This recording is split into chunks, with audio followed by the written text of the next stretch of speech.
মাত্র ২ পিস পাউরুটি ও একটা ডিম দিয়ে বিকেলের নাস্তায় বানানো যায় এই রকম ঝটপট অনেক মজাদার পাউরুটি দিয়ে নাস্তা বা বলা যায় পাউরুটির পেঁয়াজু। প্রথমে একটা বাটিতে পরিমাণ মতো পেঁয়াজ, কাঁচা মরিচ, লবণ, মরিচের গুঁড়া, অল্প পরিমাণ হলুদ ও জিরা গুঁড়া সাথে গোটা জিরা এটা অবশ্যই দেওয়ার চেষ্টা করবেন। এরপরে পরিমাণ মতো আদা রসুন বাটা দিয়ে একটা ডিম ভেঙে একটা সাইডে রেখে দেব বাটিটা। এবার পাউরুটিগুলোকে এইরকম খুব ভালোভাবে পানিতে ভিজিয়ে হাত দিয়ে চেপে চেপে পানিটা বের করে নিতে হবে। আর এই তো 2টা পাউরুটি আমার খুব ভালোভাবে ধোয়া হয়ে গিয়েছে। এখন আমি বাটির মধ্যে পাউরুটিগুলো দিয়ে মশলার সাথে খুব ভালোভাবে হাত দিয়ে মাখিয়ে নেব। আর এই কাজটা একটু সময় নিয়েই করতে হবে, কারণ যত ভালোভাবে মাখানো হবে আমার কাছে মনে হয় নাস্তাটা তত বেশি মজা হবে। পাউরুটিগুলো মশলার সাথে মাখানোর সময় আমি কিন্তু আলাদা করে পানি ব্যবহার করিনি বা বলা যায় আমার প্রয়োজন হয়নি, কারণ এইখানে যেহেতু ডিম দেওয়া আছে এই জন্যই আর প্রয়োজন হয়নি।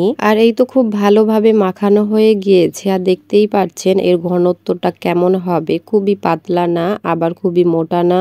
এখন আমি এইগুলোকে একটা চামচের সাহায্যে হালকা গরম তেলের মধ্যে একটা একটা করে ছেড়ে দেব।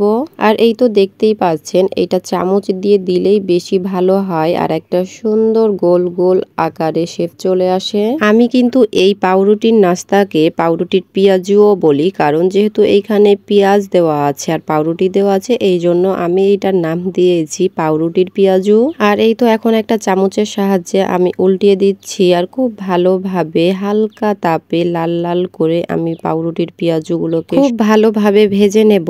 আর এই পেঁয়াজুগুলো ভাজতে কিন্তু খুব একটা সময় লাগে না। আর এই তো পাউরুটির পেঁয়াজুগুলো খুব ভালোভাবে ভাজা হয়ে গিয়েছে। এখন আমি একটা চাকনির সাহায্যে পেঁয়াজুগুলোকে উঠিয়ে নেব। বাসায় যদি হঠাৎ মেহমান চলে আসে আর কোনো নাস্তা না থাকে, এইরকম 2 পিস পাউরুটি থাকলেই কিন্তু অনেক মজার এইরকম একটা নাস্তা বানিয়ে দিতে পারবেন। পাউরুটির এই মজাদার ঝটপটের নাস্তাটা সত্যি কিন্তু খেতে দারুণ মজার। রেসিপিটি ফলো করে বাসায় একবার হলেও বানিয়ে দেখেন কতটা অল্প সময়ে আর সহজেই বানিয়ে ফেলা যায় এই মজাদার পাউরুটির নাস্তা বা পাউরুটির পেঁয়াজু। এই পাউরুটির পেঁয়াজুগুলো খেতে উপর থেকে মুচমুচে ক্রিস্পি হয় আর ভেতর থেকে একটু নরম থাকে, এই জন্যই খেতে ভালো লাগে। এছাড়াও আমরা মাখানোর সময় এই পাউরুটির পেঁয়াজুর মধ্যে যে গোটা জিরাটা ব্যবহার করেছি এইটা যখন খাওয়ার সময় মুখে আসে এই জন্য আরো বেশি খেতে ভালো লাগে। তো আপনাদের কেমন লাগলো? খুবই অল্প সময়ে ও সহজেই বানিয়ে ফেললাম